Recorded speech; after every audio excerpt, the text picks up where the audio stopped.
Rochester now with a record high number of homicides. 4 people died within 48 hours over the weekend.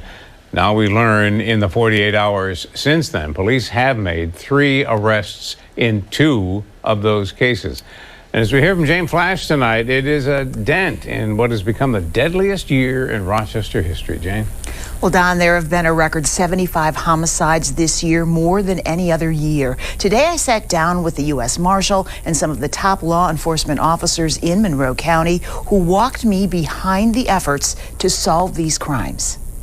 The sheriff's SWAT team surrounds a home in East Rochester. Inside, one of 2 twin brothers. Both are suspected of brutally beating, stabbing, and shooting a man in the middle of the afternoon outside of the busy transit center on St. Paul. People that we arrested this morning with the sheriff's SWAT team, incredibly violent people that just did a brazen, violent crime in the middle of the daytime. And we grabbed them already because we're coming after you. Since April, the U.S. Marshal's service in Rochester has shifted its main focus to the Rochester Police Department. RPD identifies the suspect in cases. The Marshal's fugitive task force tracks them down. Since summer, cases involving 40 suspects have been turned over. 38 have been apprehended. Our main focus with our state and local partners is to go after the most violent offenders, the shooters, the homicide suspects, sexual assault suspects. In this task force effort, there are partners who sat down with me today. U.S. Marshals, Monroe County Sheriffs, RPD, state troopers. David Smith was with RPD when homicides hit a record in 1991. Now, as interim chief, the numbers are even higher, 75. He links the violence to another surge. We take at least 1 illegal gun off the street every day, at least 1. And yet the number of guns that are still out there is incredible. I've never seen this many before. While the task force targets arrests, another program through New York State puts more officers in areas where the most shots are being fired. Everything that happens in the city ripples out to the towns and to the county. If the city fails, we all fail. Now, this fugitive task force allows RPD detectives to use fewer resources on capturing the suspects, leaving more for identifying them in order to solve these crimes. 43 homicides from this year remain open, unsolved. That's about 60% done. Pastors are planning prayer rallies around the city from tomorrow through the end of the year. As 13 Wham's Tyler Brown reports, it's a way to address spiritual needs and make connections that might make a difference. Doug, a coalition of 30 pastors will be joined by community activists and anti-violence leaders during these prayer meetings to link people with mental health and counseling resources. For 15 years, First Genesis Baptist Church has offered free workouts. They help women throughout the city, and they help the church spread its message. Church is here. The church has always been here. Now Bishop Fred Johnson says it's time for Rochester churches to bring that message to the streets.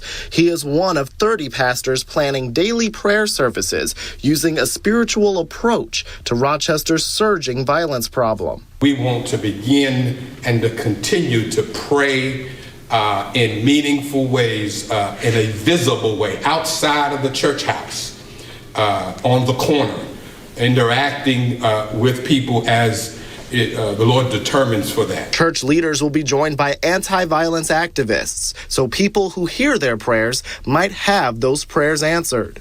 And what I will say to the public and a small group of individuals in this community who's engaged in this behavior, we love you. We want change.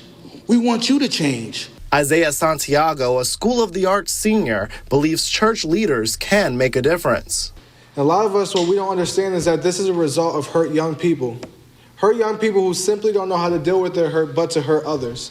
Who simply don't know how to deal with their hurt but to temporarily satisfy it by going to drugs, by going into the gangs, by going into the guns. Mentorship is one of the most important things. A lot of people in our community is missing that mentorship of a father or a mother or a family member. So mentorship is so important, and there's nowhere better for mentorship than inside of our church.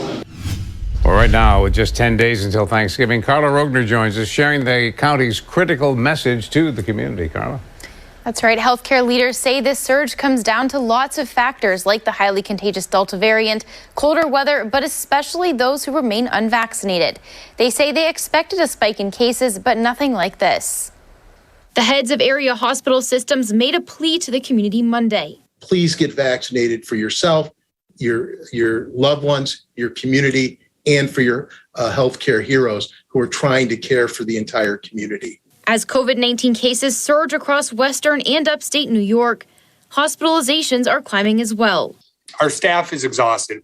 Please do everything we can to protect ourselves. The system just can't handle anymore. Dr. Apostolakis, chief medical officer at UR Medicine, says the hospital systems are overwhelmed, mostly by unvaccinated patients. Despite over 70% of our adult population being vaccinated for COVID-19, over 80% of the patients in our ICU who have COVID are not vaccinated.